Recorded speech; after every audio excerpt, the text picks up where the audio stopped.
and you saw it when it happened. BLM rioters destroyed entire neighborhoods in Minneapolis to avenge St. George Floyd. So local politicians decided they needed to take action, not action against the rioters, of course not, against the police. The Minneapolis City Council unanimously voted to begin the process of replacing the police department with something called a community-led public safety system. It was never clear exactly what that was, but they voted to do it. They also cut $1 million in funding from the police department and gave it to the health department. Okay, so there's less hepatitis, but more murders.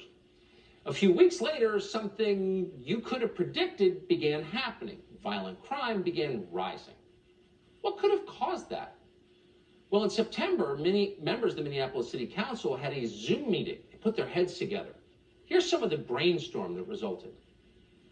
I would appreciate some more information on how we're addressing the carjackings. I know that there's been a number of them in the community, and they've really terrorized residents. Gun violence, drug dealing, intimidation, extortion. People are having to pay to get out of their alleys. Last night, I had yet another 17-year-old murdered in my ward. I would say that I don't have an exact number, but it's been at least 5 17-year-olds have been murdered in my ward. You could flip through the phone book and find a smarter group of people, but those are the people who run the city of Minneapolis. I'd appreciate some more information on carjackings, the politician says to the cops he wants to fire. So that was 2 months ago. Today, after a lot of careful thought, the Minneapolis City Council appears to have zeroed in on a potential solution to the crime wave wrecking the city. Here's the plan. They're going to spend $500,000 to hire dozens of, not health experts, additional law enforcement personnel.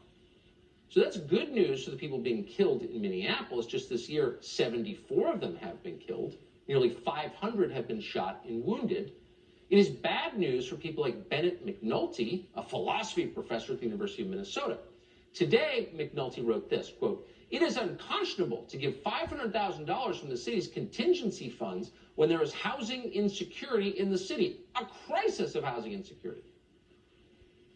If you've ever wondered where the dumbest people in America live, you just saw it on the Minneapolis City Council and in your neighborhood philosophy department.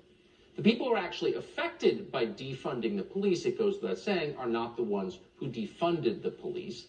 It's the woke professors with tenure who are destroying your kids at your expense. The people in charge of the country clearly have an enemy. It's not criminals. It's the middle class. And the result is obvious. 500 people shot. Amazing. Minneapolis, of course, is not the only city to face the consequences after defunding the police. Lots of places tried it. In Seattle, homelessness and drug abuse have gotten worse than they were before, and they were already bad. The city council there voted to defund a specialized program that helped move homeless people into shelters. No, they have a right to live on the sidewalk. They love it. Local government said removing the homeless and their encampments was, quote, inhumane. Jason Rance is one of the few sane people who's remained in the city of Seattle, one of the prettiest cities in the world.